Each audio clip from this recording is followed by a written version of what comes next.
ভোটগাঁৱত এবিএমচিৰ কেন্দ্ৰীয় সমিতিৰ সভাপতি টাইছন হুছেইনৰ ঘৰত দুৰ্বৃত্তই চলোৱা আক্ৰমণৰ প্ৰতিবাদত প্ৰতিবাদী কাৰ্যসূচী অনুষ্ঠিত কৰে এবিএমচিয়ে। সোমবাৰ দিনা বিয়লি 2:30 বজাত কোকৰাঝাৰ জিলাৰ ভোটগাঁৱত এবিএমচিৰ কেন্দ্ৰীয় কাৰ্যালয় প্ৰাংগণত এবিএমচিৰ কেন্দ্ৰীয় সমিতিৰ সভাপতি টাইছন হুছেইনৰ ঘৰত দুৰ্বৃত্তই চলোৱা আক্ৰমণৰ প্ৰতিবাদত সংগঠনৰ কাৰ্যকৰ্তাসকলে প্ৰতিবাদী কাৰ্যসূচী অনুষ্ঠিত কৰি আক্ৰমণকাৰীসকলক গ্ৰেপ্তাৰ কৰি শাস্তি প্ৰদান কৰাৰ দাবী জনায়।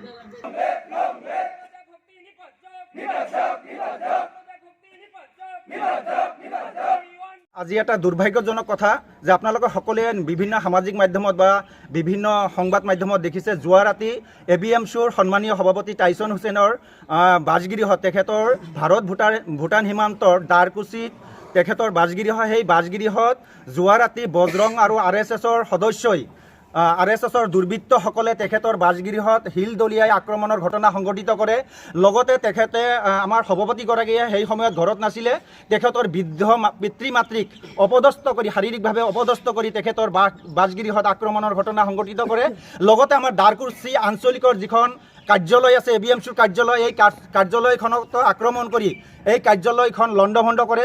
উক্ত ঘটনাক আমি সদৌ BTC সংখ্যালঘু ছাত্ৰ সন্থা এবিএমচিৰ কোকৰাঝাৰ জিলা সমিতিৰ তৰফৰ পৰা কঠোৰ ভাষাৰে গৰিহণা জনাইছোঁ।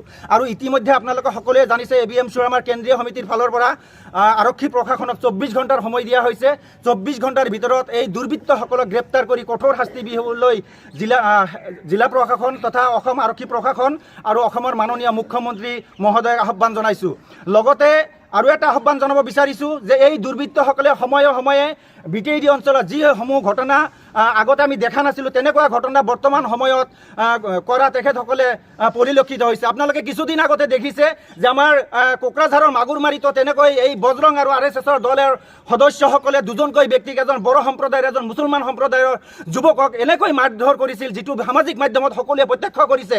এনেকুৱা মব লিঞ্চিঙৰ দৰে ঘটনা তেখেতসকলে কৰিছিল। আৰু যোৱা ৰাতি যিটো আমাৰ সভাপতিৰ ঘৰত যি আক্ৰমণৰ ঘটনা সংঘটিত কৰিলে, সেই সময়ত যদি আমাৰ সভাপতি মহোদয় সেই সময়ত যদি ঘৰত থাকিল হয়, নিশ্চয়কৈ তেখেতসকলে আমাৰ সভাপতি মহোদয়ক আক্ৰমণ কৰাৰ উদ্দেশ্যে তাতে উপস্থিত হৈছিলে। গতিকে সেই সম্পূৰ্ণ ঘটনা তদন্ত কৰি এই ঘটনাৰ লগত যিসকল দুৰ্বৃত্ত জড়িত, বজৰং দলেই হওক RSSই হওক, এইসকলক অতি সোনকালে 24 ঘণ্টাৰ ভিতৰত গ্ৰেপ্তাৰ কৰি কঠোৰ শাস্তি বিহিবলৈ চৰকাৰ তথা প্ৰশাসনৰ ওচৰত আহ্বান জনাইছোঁ। আৰু যদি 24 ঘণ্টাৰ ভিতৰত তেখেতসকলক গ্ৰেপ্তাৰ কৰি কঠোৰ শাস্তিৰ ব্যৱস্থা গ্ৰহণ নকৰে, তেতিয়াহ'লে গোটেই BTAD অঞ্চলত একেবাৰে শ্ৰীৰামপুৰৰ পৰা তামোলপুৰলৈকে একেবাৰে স্তব্ধ কৰি দিয়া হ'ব। ঘটনাটোৰ মানে সূত্ৰপাত কেনেকৈ বা ক'ৰ পৰা সৃষ্টি হৈছিল? আমি জনামতে যিখিনি আমি জানিছোঁ যে যোৱা ৰাতি যিটো দুৰ্গা পূজা চলি আছে, সেই দুৰ্গা পূজাৰ এটা কালচাৰেল প্ৰগ্ৰাম চলি আছিলে। আৰু এই কালচাৰেল প্ৰগ্ৰামত আমাৰ সেই অঞ্চলৰ কিছু সংখ্যালঘু মুছলমানৰ সৰু সৰু যুৱক তেখেতসকলে গৈছিলে। আৰু তাতে সেই দুটা সম্প্ৰদায়ৰ মাজত কিবা কথাক লৈ কটাকটি হৈছিলে বা ধাক্কাধাক্কি হৈছিলে।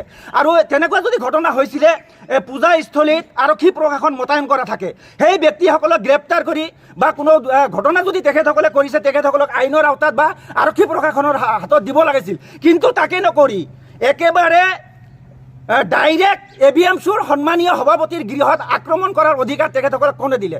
এবিএমচিৰ কাৰ্যালয়ত তেখেতসকলক আক্ৰমণ কৰাৰ অধিকাৰ কোনে দিলে? লগতে আৰু এটা কথা আপোনালোকক জনাব বিচাৰিছোঁ, এবিএমচিৰ যিখন পতাকা আমাৰ দাৰকুচি আঞ্চলিকৰ কাৰ্যালয়ত, সেই পতাকাখন লৈ যোৱাৰ কথা আমি শুনিবলৈ পাইছোঁ। গতিকে আৰক্ষী প্ৰশাসনক সময় থাকক, আমি অশান্তি বিচৰা নাই, আমি শান্তি বিচাৰিছোঁ। BTAD অঞ্চলত অশান্তি সৃষ্টি হওক এইখিনি আমি বিচৰা নাই।